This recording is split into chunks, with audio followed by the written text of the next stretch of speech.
at Rudy's house used to be more swamp and more trees. Rudy cleaned it up more. You think it's deep now. It was darker then. And a lot of cypress trees. And in the hole in the back, they have a big hole, and sometimes when you have a big rain that the water comes in, the flooding and all, they have a lot of shoe pig fish coming there. Because it's deep. It's like deep like the house. It's very deep. That hole, no matter how dry it gets, that hole never goes dry. That's how deep it is. Whoa. Okay. So I dreamed, because I was I don't know if I was depressed or what, but I dreamed or had a vision that a long time ago, there was a woman that drowned in there. And in my vision, I could see that woman coming out asking for help. And it's so real. So wait, how deep is it? Like 8 feet deep? It's deep, like the hole is so deep, even if they have the biggest drought, that hole never goes dry. Like, well, how big around is it? Like, how big is it? Like, is it a hole as big as this house? Yeah, big. Like big and round, like, right. Almost like a pond. Oh yeah, big, yeah. But big hole. Okay. Yeah. Oh, okay. Now, because when you were first saying like a watering hole, I thought you meant like just as big as the kitchen or something. Oh no. You're like it's about big. It's big like the house. Big, yeah. Because when it rains a lot, the fish stay there. Because it's so deep, and the fish, when it rains and it gets drought, they bury themselves in the ground, in the dirt, in the mud. They bury themselves, and when it rains, they come out, Yeah. So there were, that's the and I could see, I came out one time, I was cleaning shallots, and I used to clean shallots, my little onions. Yeah, you were awake. Oh yeah, I was awake. It was getting like nighttime. I was getting ready to go have dinner, because Grandma knocked on the window for me to go have dinner. She cooked and everything, And I looked, and I see this woman coming out of the water. Help. I thought to myself, oh my God, what was that, And then I heard people say, yeah, the legend goes, the saying goes, a long time ago, they had people that drowned, they think the woman drowned in there. And the spirit is caught in there. But I never knew, it happened like twice, that I could see the woman come out asking for help. But I don't know if it was because I was depressed or what. Yeah. But another one that I know that it happened, I was sitting down in my bed crying, and maybe I told you that around Rudy's house, it was me that was sitting, but I was running around the house with this man chasing me with a knife, and it was a big moonlight, and I kept screaming, help me, he's trying to kill me, and I kept running around the house, and I could see the man getting closer, and he had a knife in his hand, and I ran around, and then when Kuhn came in, because he used to drive taxi at night, Kuhn came in, and he caught me crying and just shaking like that, because I look at the window before he came, and I see myself going around the house. It was me, but I was in the house. It was me screaming for help. God. And I see, and the man was running around after me with a knife, and I said, my God, that's me, but I'm here. Oh my God. And then Kuhn came in. He said, what happened? Babe, you have to call me babe. Babe, you're shaking, you're sweating, I'm scared. I said, this man's trying to kill me. He said, no, there's nobody here. You're having a nightmare. Wake up, wake up. And I said, no, it was me, Kuhn. The man trying to kill me, running around the house, and I'm waiting for help, I was crying, screaming. God. And it wasn't true. It was a vision that I had. It was a vision that I had to leave that place there. Yeah. I had to go. I couldn't stay there no more. After Grandma died, that's it. She was my support. We support each other, psychologically, emotionally, spiritually. But after she died, I couldn't take it by myself. Couldn't take it. Yeah. And then, but when Grandma was alive, I used to go throw my shallots away, my trash from the shallots, and the big hole on the left side. They have another big hole there. Oh no, not another one. Yeah, but not big like the one on the right in the back. No. Okay. And I had bronchitis real bad. Okay. I had bronchitis so bad, Beb. I couldn't eat in the morning. If I drank coffee, I'd go throw it up right away. There's coughing. I had to sit down, sleeping sitting down. My bronchitis was so bad. And I went to, but I was still working, cleaning my shallots, working, you know. And I'm a workaholic, you know. Yeah. And I went to throw my treasure shallots away. And I stood there, and they had this big orange tree, navel orange tree that had dried a long time ago. It was only the skeleton there, just the tree itself. No, it never bloomed. All the time I was there, all the years I was there. Was it orange tree or apple tree? Orange. Big navel oranges. Navel orange. And I'll never forget. That's why I believe in prayer so much in the universe.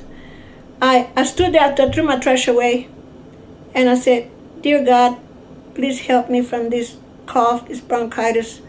I can't take it anymore. I can't breathe. And heal me from this." And I put my hands on my chest like that. I remember like it was yesterday. It was just getting dark again. Dark. God, always like a Yeah. lot of them are around. Yeah, around twilight. dark. Yeah. Okay. And or in the moonlight. Yeah. Heal me from this cough, from this.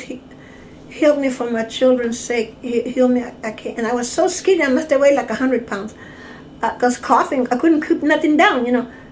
And I never went to the doctor, of course, you know, and believe in doctors. Anyway, I put my hands on my chest and prayed. And I asked God, I raised my hands to the universe. I didn't know nothing about that until years later, that you can raise your hands to heaven and ask for help, and your prayers will be answered. God hears and answers all our prayers. I didn't know all that before, but me, it just came out of me. Help me, God. I can't dream. I can't sleep. I can't eat. I can't breathe anymore. And I said, heal me and send me proof that you're gonna heal me. And I touched the branch on that branch on that tree. Make this tree bloom and heal me. This will be the proof that you're gonna heal me. Make the tree bloom again. Make this dead tree come to life. That's how strong my faith was. Yeah. How strong I believe in God, you know. And because I was desperate, I couldn't. It's terrible when you can't breathe no more. So anyway, I stood there. Okay, I said my prayers. I asked for the miracle for that tree to bloom. And I said, "Oh my God, how is that tree been dead for you? It just dried. Nobody chop it down, but it was already dry. It never bloomed for years and years. I was there like 19 years. Okay. And I went in the house, and a few days later, maybe a week or so later, because I remember it was warm. Because I was out there throwing the stuff out, and it wasn't cold. Because I was there outside a long time, you know. And I came in the house. I went a few days, maybe a couple of weeks later. I went and I see the tree blooming. I see green you know when the tree started to bloom in springtime? This little buds, the little green buds that come out on the end? Yeah, I look at it. And the whole tree, like all little tiny green. Oh my God. And the end of the branches, they were green. I touched it. Oh my God. And I cried. Oh my God. I cried. I said, God heard my prayer. You heard me. And I went to tell Grandma. I said, Grandma, I said, Mom. I said, you know, a few weeks ago, days ago, I don't know how long it was, I prayed that God will heal me. Yeah. Because you know how sick I was. Yeah. And I asked for God to send me proof that He was going to heal me. And that same night, Mom, I slept all night. I didn't cough at all. And I haven't coughing anymore. Yeah, she said, I noticed you're not coughing anymore. I said, look, Mom, I asked that tree would bloom again. that that tree gave it life. And I said, look, Mom. And I made her smell the little leaf of the green tree branch from the orange tree. She smelled it. Oh, Boncha. She said, oh, my God. Boncha means my God.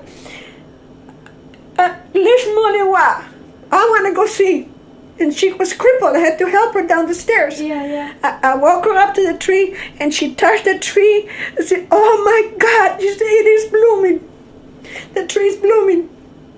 And that springtime, Beth, I'll never forget, he gave us the big navel oranges that she saw. His grandma was here. She's here in spirit, I know. She would tell you, yeah, that's true. That's true. And a couple of years later, he gave us more oranges like that. Whoa, Mom. It came to life. Because that tree hadn't bloomed for years, Beth. And she had to go see it. Crippled like she was. I have to see with my own eye. I have to see. Yeah. And she went and touched it. Sure enough. And then when the oranges came, look, Mom, the big oranges. Oh, my God. Let's enjoy that like heaven. Yeah. Fruit from heaven. Yeah. Because she was so religious too. She believed in a lot of things. That we tell each other our dreams. Yeah. We would be up talking sometime till almost daybreak. Yeah. And she said, oh, we better go to bed before it's going to be daylight and we won't have time to go to bed. No, we were both Aries. Yeah. See, she was March the 28th, and George is March 29. Oh. So we're both Aries, see? But he never talks like that to me because he can't talk anymore, you know. Grandma was only 73 when she died. Yeah, that's young. When she died in my arms, she had a heart attack in Marie's house, and Marie, house next to Nina. Yeah. We were celebrating Kun and Uncle Harry's birthday. They're both twins. September the 2nd, I'll never forget. And she was 73 years old. And we were having barbecue chicken and all kind of food that Uncle Alan cooked and Aunt Marie. And she was sitting there, and the refrigerator was there. And I thought she asked me, she wanted me to give her some more. I was by the window over there. I was like 6-7 months pregnant for Jessie. And I thought she asked me for more. And she shook her head no, but she died trying to tell me something. But she died before her body hit the floor. That's how fast she died. And she always wanted that. She said, when I die, and she told me before, she said, come and look at my little box. She had a shoe box. I want these rings to go to this daughter, and this to you. I said, Mom, don't talk like that. You're going to see my baby bimbo. We didn't know if it was a boy or a girl. At that time, we didn't know if it was going to have a boy or a girl. Now everybody knows what they're going to have, you know. And I don't know, but she said, I want you to take care of all this. Because she knew she was going to die. And about a few days later, she when she hit the floor like that, I went to hurry up around the table and pick her up. And Ellen dragged her body to the living room because the kitchen is very small. And I kneeled down and she died in my arms. And I was so sick, babe, for Jessie. I started to bleed. Oh, and Marie, Nina, Mrs. Landry, Mrs. Clitters, they put me to bed. Doctor put me to bed. Said, don't get up at all. Not only to the bathroom, go back to bed until the baby's born. That's how sick I was. I was going to lose my baby. Yeah, that's like helped me. So traumatic. Yeah, have somebody died in your arms, you know. And she was like my mother, you know. And when time went on, Jessie was born, and everybody was happy for a while. And then time went on. Rudy came to California. We came to California. You weren't born yet, of course. And then, when we were living in the Widows Colony, I had a vision that Grandma come visit me. It was cold and snow, like 3 feet of snow, the Widows Colony. And I remember I always remembered, as years went by after Jessie was born, what did she try to tell me when she was dying? Her mouth moved, but her voice was already gone. See, our voice is our spirit, is our voice, you know. We're talking in spirit right now, very tense spirit talk, you know. Because I couldn't imagine to tell you something that I'm telling you now if it wasn't true. Right. I wouldn't even think about it. Where would I get it from? See, Yeah. I really experienced this thing that I'm telling you. When we were living in the widow's colony, we had a long hall. The kitchen was here, the living room, and then the 3 bedrooms, one after the other. Okay. Okay. Jessie was the last one, and then you were sleeping in my room, and they had a bedroom in the middle. And I heard somebody knock on the door, and I went and opened the door. It was Mom, my mother-in-law. It was her at the door, and I used to call her Mom all the time. Because I opened the door, she was there, and I said, "Come in, Mom, come in." Like in my dream vision that she didn't die, she was alive, you know. Oh, I said, "I'm so glad you come to visit us." And she said in French, "Je peux pas rester longtemps, beaucoup. Il faut que je m'en va trop vite. I can't stay very long here. I have to go back fast." And oh no, I said, "I'm so happy you're here." And I kissed her face, I kissed her hands, and because I used to make her own clothes. Yeah. She showed me how to sew. Yeah. And she was wearing the same dress, the little square, blue squares. My God. She was wearing, I'll never forget, she was wearing that dress. And she said, "No, I have to go. But you know what I'm here for? I come and see your children. I come and see your little boy. And now I see you here, you have a little girl. I want to see her too." See, the people that die and go on, they know what's going on over here. They know, they see us, you know. Yeah. And anyway, I said, "Oh yes." So I went to you first, and I went to Jessie first. Okay, I uncovered Jessie. Oh, she said, "Oh, il est très beau. He's such a cute little boy." And then I came to the front and I uncovered you. "Oh, elle est très belle, la petite fille. She's a beautiful little girl. Elle est très belle." Très belle means so much beautiful, you know. Yeah. Elle est très belle. And she said, jamais séparé de tes enfants. Never separate yourself from your children. She told me that in French. Jamais tu te sépares de tes enfants. Les enfants means children, you know. I said, "Oh no, Mom." And I put the light in the kitchen right away. And I put 2 cups on the table. Because she used to drink coffee with me all the time. And I said, "No, tu vas rester boire du café with moi. Or you're going to stay and drink coffee with me." No, Charles, j'ai pas le temps. I said, "Aren't you going to stay drink coffee with me?" She said, No, Charles, I mean, dear. I have to go. Faut que je m'en va. Très vite. Très vite means hurry up and go. And I said, "Oh, no." So she came up the front door out to the living room again after she saw you. I uncovered Jessie so you could see you. Elle est très belle, elle est très beau. Never separate yourself from them. And I said, "Oh no." And then when she came to the living room, I put the light in the kitchen. She didn't want coffee. She didn't have time for coffee. And she came to the living room and went out the front door. And there were 3 footsteps in the snow. And she disappeared. Oh my God. That's what she was trying to tell me when she died. Because before that I had dreamed that you were in church. And she said she had put a purse in my place. So she put a purse on her lap to save my place next to her. Yeah. Another time in a vision I passed by a picture.